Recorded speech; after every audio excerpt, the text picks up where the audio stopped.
Previously.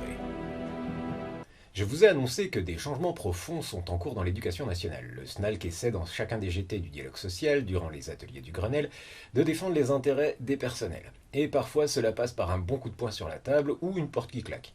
Ça s'est passé le 24 novembre 2020, je vous raconte tout ça dans un instant.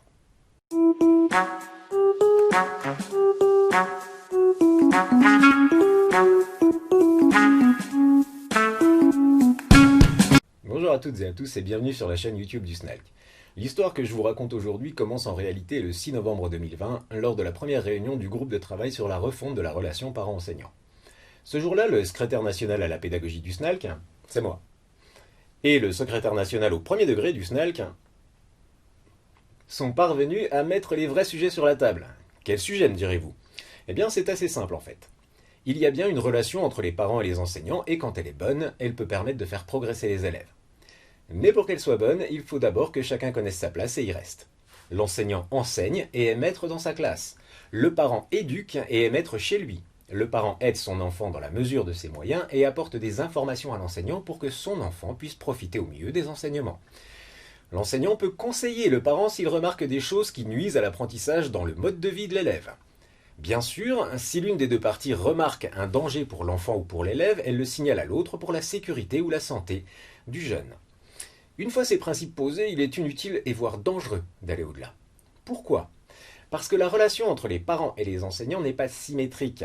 Le parent a des enfants, le professeur a des élèves. Cela signifie que la vision n'est pas la même, le niveau d'objectivité n'est pas le même, le sens donné au mot réussite est différent.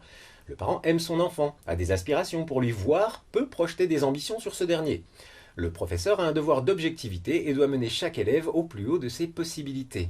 Le parent a une vision du monde qui vient de sa culture, quelle qu'elle soit. Le professeur a un programme pensé par des spécialistes, pas toujours parfait, qui doit donner une culture commune. Évitons de traverser l'Atlantique et de devoir adapter nos enseignements à la culture des parents. Tous ces éléments, toutes ces différences peuvent amener à des échanges désagréables, voire dangereux.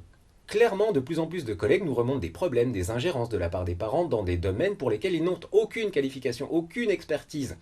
Les contenus de programme, la manière d'enseigner, la manière d'évaluer, de noter.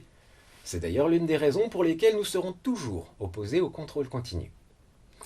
Donc, le 6 novembre, le SNALC a quitté la première réunion du groupe de travail avec le sentiment du devoir accompli et après avoir ferraillé avec d'autres syndicats pour qu'il n'y a aucun problème dans la relation parent-enseignant, pour qu'il faut plus intégrer les parents et co-construire l'éducation nationale avec eux.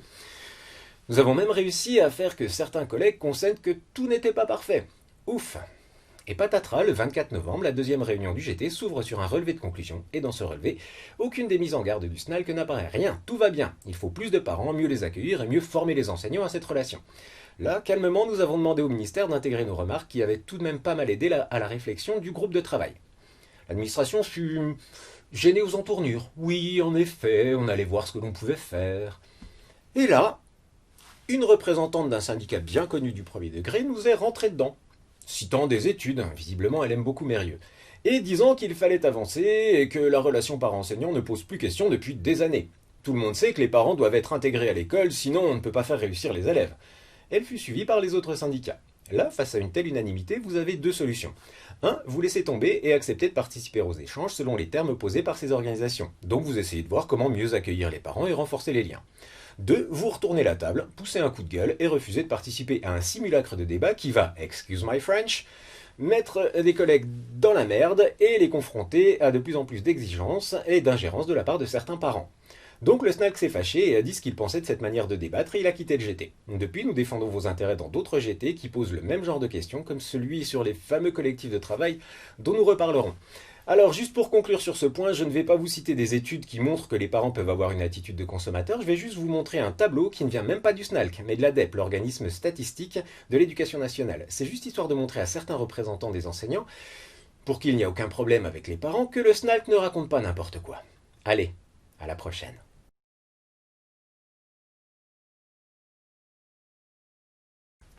Et n'oubliez pas, si cette vidéo vous a intéressé ou si vous avez envie de réagir, mettez-nous des pouces bleus ou des commentaires. Et si ce n'est pas encore fait, n'hésitez pas à vous abonner. Vous serez prévenu lorsqu'une nouvelle vidéo sortira.